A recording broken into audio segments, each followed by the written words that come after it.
Okay, we move on to question 7, which is another free fall question. Okay, so Mary throws a rubber ball outwards with a velocity of 2.5 meter per second. Alright, we'll try to draw this out. Alright, we'll try to understand the phenomenon. Okay, so the ball goes up, initial speed 2.5 meter per second. Alright, after some time the ball falls back to Mary's hand. So it must have gone out somehow.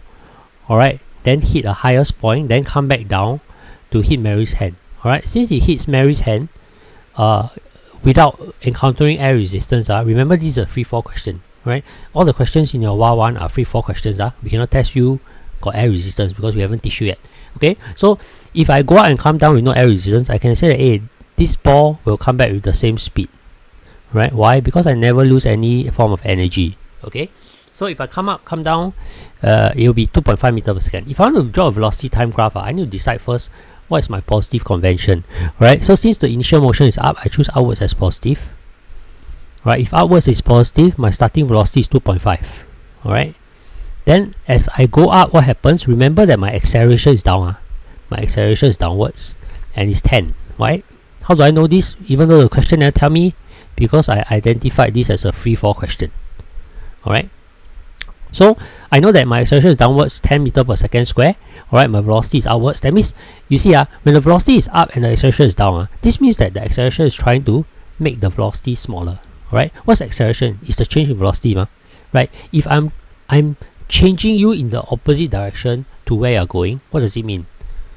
I'm actually making you smaller in magnitude. Alright, so whenever the acceleration and the velocity, which is this one, right, are in opposite direction, okay, the velocity's magnitude has to drop. Or in other words, I'm slowing down. Okay, so I know that this one must magnitude wise go lower, something like that. And why is it a straight line? Because I know the acceleration is constant, right? As I'm going up, what is the acceleration? Still 10 meters per second square down. As I'm going up, what happens? Still 10 meters per second square until I hit the point where velocity is 0. When I hit the point velocity is 0, this is a special point. I'm at the highest point already, because this is also the point where I start to change direction and drop. Right, so this is when velocity is equal to 0, it corresponds to the highest point that the ball can reach, right? So this is the highest point because velocity is 0, right? Once velocity becomes 0, at this point, can I ask you what is the acceleration? Here, highest point, v equals 0. What's the acceleration? Okay, think about it. Alright, you pause the video and think about it, give me an answer. Alright, okay, I'm going to give you the answer. The answer of the acceleration here is 10 meters per second square downwards. Okay, the acceleration here is not 0. Velocity is 0 does not imply acceleration is 0. If the velocity is 0 at the highest position and you say that the acceleration is 0, it doesn't make sense.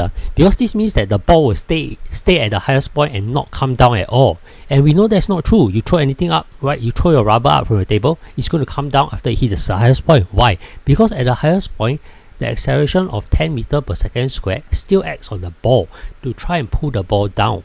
Alright, so as this ball starts to drop down, right, the velocity starts to get bigger and bigger, because now acceleration and velocity are in the same direction.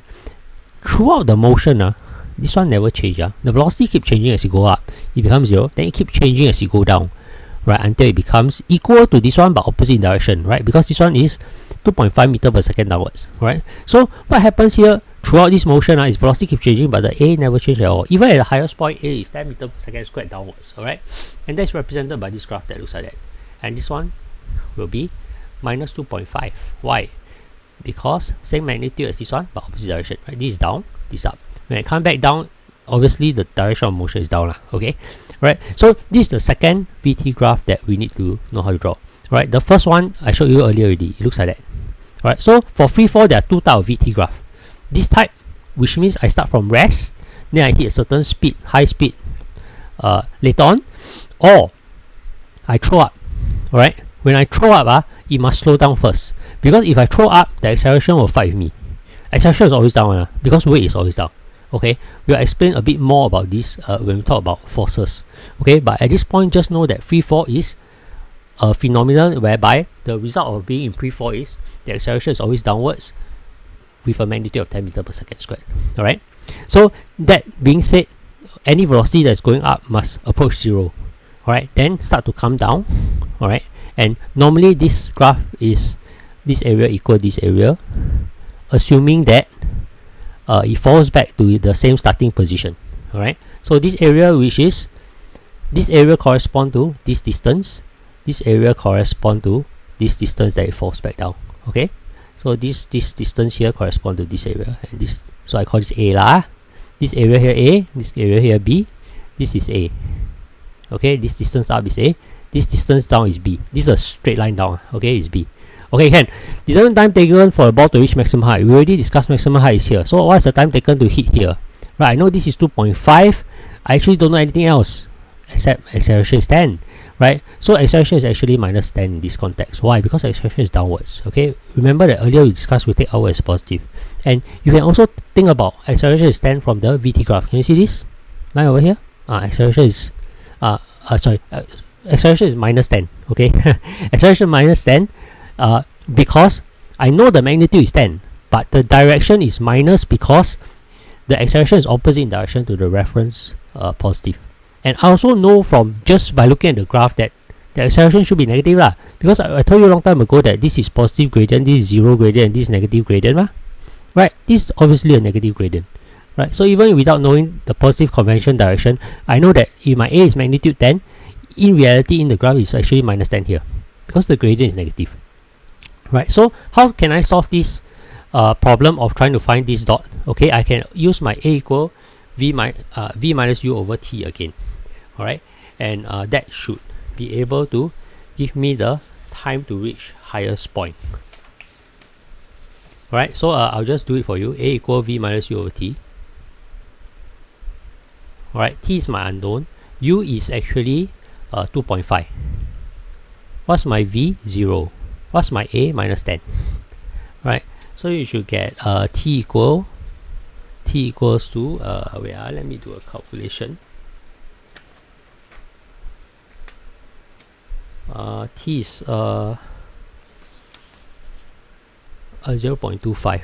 Okay, I hope that's correct. Okay, just check the answer that I sent you via email in case.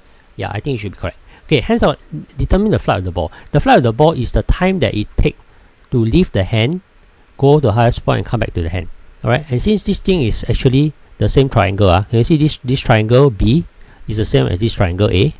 Right, since they are the same triangle, this timing which you calculated earlier, which is 0.25 seconds, must be the same as this timing, which is 0.25 seconds. Alright, so the time of flight is just simply 0.5 seconds. Cannot. Alright, determine the maximum height reached by the ball. Alright, if we understand the phenomenon here, the maximum height reached by the ball is actually calculated by area A. Alright, so I just want to calculate area A, which is half times 2.5 times 0.25, and the answer should be 0.31. Alright, 0.31 meters. Okay, here I'm going to discuss with you variants of this phenomenon. Alright, so this phenomenon and this phenomenon are the only two phenomena you can get in free fall. Alright, I release from rest, then it drop and get faster and faster. I throw up, and then it gets slower and slower, hit higher point, then come back down faster and faster. These are the only two phenomena. Alright, but each of these phenomena, I can draw two different graphs. You see this one, this graph represents the drop from rest and get faster and faster, right? But actually this graph also, if I draw a VT graph like that, it represents the exact same phenomenon that I drop from rest, and then I accelerate downwards, and get faster and faster, right? The difference is what? In this context, I took downward as positive, right? Therefore, when I move down, my velocity is positive. But if I take upwards as positive, which is rare but is possible, if I take upwards as positive, but this thing is actually falling down, can you see my velocity becoming more and more negative, right? Right, I go from -1 to -2 to -3 to -4, right? The magnitude is 1, 2, 3, 4 lah, but because the minus come from this direction is opposite to this direction, so that's why this is the graph that is produced. So this graph actually represent the same phenomenon here as this graph. The only difference is that this graph, the reference is up positive, and this graph, the reference is down positive. That's all. Alright, so don't be surprised if you see this graph. Then you're like, wow, teacher, I never see this graph before. But actually, it's the same as this graph, which describes this motion. Right, likewise with this. Okay, I could represent this graph this way also. Alright, I say that it's rare but possible. I could represent my VT graph this way, and this VT graph here, which is just the opposite of this one, is just downwards positive as reference. Alright, it still describes this same phenomenon over here, which the sidereal rubber ball up. This rubber ball must slow down as you go up. You see, this rubber ball slow down as you go up. Is it slow down or not? The speed becomes 0, right? Then as it hits the highest point, which is still here, right? Then it starts to speed up again as it comes down. It's just that now my reference is positive. So when I speed up here, it's all positive lah, because I'm speeding up as I go down, right? So my direction is a positive direction. Okay, can? So again, don't be worried when you see this graph. It actually is this graph. Okay, it's just a reference opposite only. Okay, with that, I'll end this question.